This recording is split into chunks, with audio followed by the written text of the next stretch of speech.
જૂનાગઢના સાધુ સંતોના ગાદીના વિવાદનો મામલો છે કે જેમાં કલેક્ટર દ્વારા સમગ્ર મામલે સત્તાવાર જાહેરાત કરવામાં આવી છે।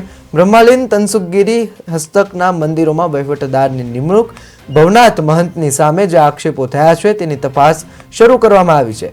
HSLની પણ આમાં મદદ લેવામાં આવશે। જૂનાગઢના સાધુ સંતોના ગાદી વિવાદ મામલે કલેક્ટરે હવે સત્તાવાર જાહેરાત કરી છે। બ્રહ્મલીન તનસુખગીરી હસ્તકના મંદિરોમાં વહીવટદારની નિમણૂક કરવામાં આવી।